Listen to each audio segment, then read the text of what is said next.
Speedrunners, Hunter Hunters, Beast Cutters, and Cape Dusters. So, who remembers when I used to do Bloodborne content? Well, apparently at least a few of you do. Bloodborne's 8 creepiest locations seemed to take off for no clear reason after about 2.5 years since I uploaded it. So, yeah, I'm not really sure what that's about. But hopefully I can use that as a diving board into some more Bloodborne topics, because as I was doing some hunting last week, I kind of started realizing how much I missed playing. The gothic architecture and grim atmosphere made the game much darker and more brooding than its counterpart, in my opinion. Bloodborne was technically my first Soulsborne game, so I don't know, I have a bit of a soft spot for it. And believe me, that made for one hell of a learning curve when I finally started getting my feet wet with the rest of the lineup. In combat, reckless behavior is, kind of encouraged in Bloodborne, but in any other FromSoft game, charging directly into harm's way like a bloodthirsty Spartan is a good way to get your ass kicked in 5 seconds or less. But that doesn't mean Bloodborne isn't without its fair share of death dealers, squealers, and progress stealers. So, okay, I'm gonna stop now. Dogs again? Damn straight dogs again. You can duck, dive, and dodge under damn near anything, but that won't dissuade despicable dingoes from undoubtedly taking a dump on that disparaging dress of yours. I'm as surprised as you are of the fact that I got through 2 whole bouts of D-alliteration without saying dick. Oh, no, son of a bitch. If you thought being hunted and ripped asunder by man's best friend was a problem in Dark Souls, don't consider this game if you feel like escaping from that. Because in Yharnam, the dogs have been upgraded from problem to outright mountain-sized headache. Well, in retrospect, it isn't the dogs themselves I've had trouble with as much as it is the little crannies in which they decide to hide. The combat happens much faster in Bloodborne. Your character moves and evades things much more efficiently, and a lot of your weapons have a quicker and more responsive draw. And I believe the game uses this as an excuse to place dogs in the most bastardish locations possible. If this were Dark Souls, I would just see them conspicuously roaming streets, attacking anything that moved with little strategy. In Bloodborne? Not so. I'm finding these things around corners, squatting in bushes, setting up defense perimeters around rare items. They're over here guarding ladders and shit. Some of them have fangs, some of them have wings, and some of them can breathe fire. Why are dogs such assholes in every game I pick up? Soulsborne, Ninja Gaiden, The Maze in Resident Evil 4? Every damn game has a dog in it. Stop. Big, bulging blood sacks bludgeon burdened hunters with boundless butt slams. Bigger enemies tend to mean slower wind-ups to the attacks that come from that enemy. Or, at least I thought that's what the rule is. I don't know what Bloodborne's obsession is with flipping this tenet on its head, but it gets annoying really damn quick. I don't get how a creature can carry around this giant burlap sack attached to their crotch like it has the weight of a staple. It's got the reflexes of a cat on meth, and all the concentrated aggression of a velociraptor. You are not allowed to be this fast. But the good thing is, in the first area of Cainhurst, you have statues that you can use to try and catch them on. And they can snarl and toss themselves around as much as they want, but they aren't gonna fit through here, are you, you filthy animal? You just couldn't take your meals in moderation, could you? You were so starved for whatever the hell it is you consumed that you took it in and indulged yourself so much that you can't even fit through a door without the risk of popping yourself like a balloon. Bloodlickers are the worst thing about Cainhurst. And I choose to fight a million ghosts and gargoyles over even having to look at one of these sandbag-looking detriments. Sages! Those sickle-wielding sad sacks can store as much spark and stamina as a sugar-addled 7-year-old with a super soaker. Sages, if you aren't too familiar with them, and I wouldn't blame you if you weren't, are the ghastly, open-jawed fiends with scythes guarding levers, devices, and other valuables in Loran Chalice dungeons. The Labyrinth Sage is a special type of enemy that you'll likely hear before you see. One, because its scream is so ear-piercingly loud and so easily identifiable from every other noise in the game that it's impossible to not know whether or not one is chasing you, and 2, because the amount of time you have to react to their impression of Barry Allen as the Flash is less than enough to get in a good hit before they likely hit you. But why is everything in Yharnam just fast as shit? If one of these things see you before you see it, you're either dead or damn near close to it, because they gallop like Houston running backs and they hit like their 300-pound linebacker friend next to them. Their sickle attacks are so fast and so frequent that you could shoot at random and still have a good chance of catching the time window to parry them, but that doesn't really matter that much when by the time you hear the song of their people, you've already respawned back at the lamp trying to dislodge all the rusty garden equipment they just shivved you with. Gravekeepers, grim and gravelly goons with a grandiose albeit goofy gait galloping around like they're God's gift to the graveyard. Gravekeepers, or labeled by the wiki as church servants, so either I'm thinking of another enemy or someone just decided to change the name and I'm just a forgetful piece of shit. You know, these guys, whatever. Gravekeepers are, in my opinion, the first official oh shit enemies in Yharnam. They hit like brick shit houses and their attacks are relatively slow and easy to parry, so they're not completely hard. On the surface, they honestly aren't that spectacular. But the real surprises begin rolling in when you've acquired enough insight for things around you to start changing. These are the most common enemies in the Cathedral Ward, which is also an area you will spend lots of time in the beginning parts of the game. So the first time you'll notice these insight changes will likely be with a Gravekeeper encounter. And it's a heart attack and a half when the same dudes you've been grinding echoes on for the last 9 runs suddenly begin launching plasma balls at you and lighting their weapons on fire. Did I miss something here? No one told me all the mobs were allowed to upgrade too. Riflemen. Fuck you. Why do your bullets travel so damn slow? The Riflemen of Bloodborne are what I deem to be the easiest mobs to deal with that just so happen to pose the largest threat. From vast distances, you'll be hard pressed to find an attack that does any more than tickle you on the arm, but you know, receiving shrapnel directly to the face at the ground zero explosion of the rifle is, well, it's going to do exactly what you think it will. I mean, if you're curious enough to see exactly what will happen, then you probably deserve the ensuing death. Half of these mobs can't even will themselves to stand up when they're attacking you. That's how little of an inconvenience you are to them. Because they know if push comes to shove, they can just find an explosive urn somewhere next to you and shoot that instead. If you see someone in a wheelchair lifting to their head level what looks like a giant cannon and he isn't aiming it directly at you, that dude knows something you don't. You're standing next to a giant explosion hazard and he needs to be your top priority right the hell now. Otherwise,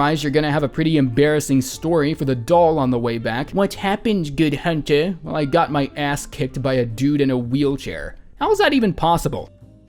You best not be bringing out your B game if you bump into the Brainsuckers, because if so, you find yourself belted, battered, and beastly bitch slapped. Brainsuckers, a word that I've mistyped to say Brian suckers about twice now in this script, are those eel-headed Cthulhu-looking ejaculates that have some of my favorite attacks in the game. They're just my favorite to deal with, you know? I love it so much. They slap on you these weird arcane handcuffs from like yards away, and then grab attack you with their tentacle head like some cocked up Lovecraftian edition of Street Fighter. The one thing more jarring than finding out insight actually makes the game more difficult is finding out there are enemies that can just take that away from you because they can. It's like the game itself just flipped the difficulty switch and just said, nah, we're taking you down a peg. You ain't ready for this yet. Oh, you were planning on getting a bloodstone upgrade from the insight fountain during your next pass. Shit. Sorry about that. Shit happens, you know? Well, here's a thrusting sword that I've appropriately named Shit, and it's currently being burrowed through your pasta-looking head. Sorry, shit happens. Whatever. The echoes they give you for wiping them out are just barely enough to not be worth it, and more often than not, they're just in the way of something you need to get to. I don't even aggro them if they have their back turned on me. Like, fine, stare at the wall. I have better things to do than be grab-assed by mutated spaghetti.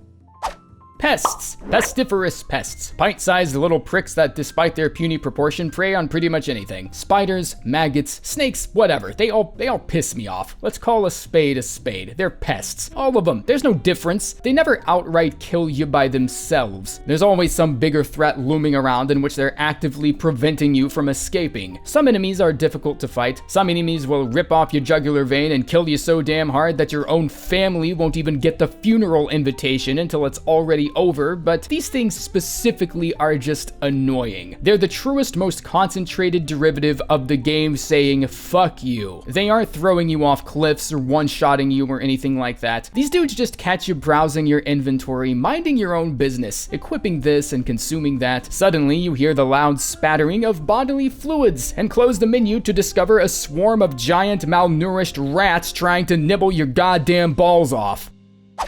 Mad Ones! Mind your manners, cause there's no mincing words with monsters as malicious as the Mad Ones. They make the manliest men mope with misery and merit only the most massive machetes. The insight mechanics in Bloodborne is prone enough to giving its players a panic attack because of all the fuckery that goes on the more of it you collect. But the Mad Ones are a specific instance where entirely new enemies will present themselves to you, depending on your insight level. If your insight is more than, I believe, 15, going into Hemwick Charnel Lane will warrant a welcoming committee of 10-foot-tall, heavy metal vocalist-looking assholes erupting from the ground in a vermilion haze and leaping at you with their gardening tools. What's it gonna be today, sir? A 3-hit combo that'll do just enough damage to scare you into retreating for a heal, or a 7-hit combo that stun-locks you into helplessness and cuts more grooves into you than a fucking cheese grater? Or maybe something in between. Who knows? They're the personification of a political candidate in a debate, insofar as they refuse to be interrupted by damn near anything. If these freakazoids start a combo on you, they are fully intent on finishing it.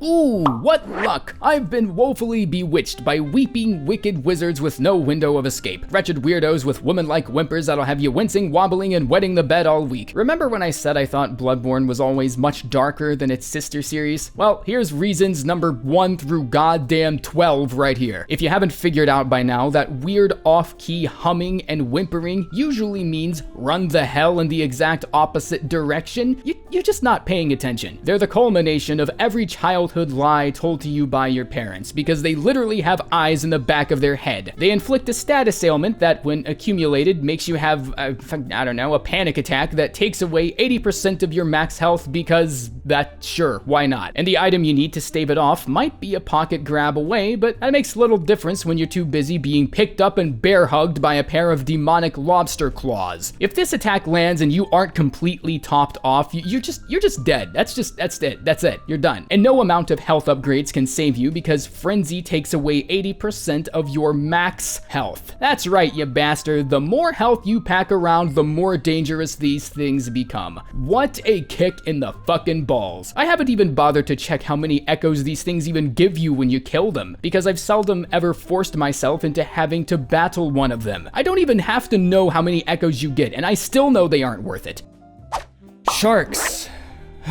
Shit. Okay, law number 1 of Bloodborne. The bigger they are, the faster they run. Just what in the capital F fuck? Everything about this enemy pisses me off. Everything from their dynamic speed to the way they're presented to the player to their ability to just hold harpoons in their hands because, spoiler alert, sharks have fucking thumbs now. The first shark giant you see obliviously walks by a convenient arrangement of explosive pots, convincing you that these guys are just lumbering idiots with no semblance of higher cognition. This enemy's reveal practically begs you to yeet a Molotov at his feet and watch the fireworks. What you, at first, assume is the game just telling you they're giant pushovers is actually all just a whale-sized facade. Nope, turns out these things are stronger than fuck, and the game was actually doing your ungrateful ass a favor. I think the reason everyone hates these things so much is because they do such a perfect job of playing the fool. They put up that front that they're these defenseless fat idiots whose attacks have longer wind-up times than actual wind-up toys from the 60s, and then you turn their back on them for a second and they're suddenly crawling towards you at high speed like the goddamn exorcist. Shit my pants. And these assholes are smart too. If you have any innocence left in you, I might warn you that the following scene you're about to watch is disheartening. The infamous fishing hamlet well. Okay, so here's what the well teaches you about sharks. They are stronger than fuck, faster than shit. They're also smart enough to know how to engage with the element of surprise, and they're apparently able to attach themselves to ceilings. And if you're gunning for the weapon drop here, there is no retreat and re-aggro them later. There's no fighting them once at a time, no counter and parry them until they stop moving. By a miracle of God, you get one shark to half health and the game just drops another one on you and says, here you go, you think you're so tough, you think you deserve this weapon, well here, fight 2 of them. Fight 2 of them because I fucking said so. Even if the sharks die, they still take something away from you. You never completely win a fight against a shark, you know? Because the only items and attacks they seem to be vulnerable against were work a little too well. The Shaman Bone Blade, for instance, flips the well encounter so damn hard on its head that it turns what would have been a proud moment of victory into a shameless climb back up the ladder because it was actually that easy. Simply put, there's no in-between with these guys. It's arm wrestling an infant versus bench pressing a house. You can either be a badass or a coward.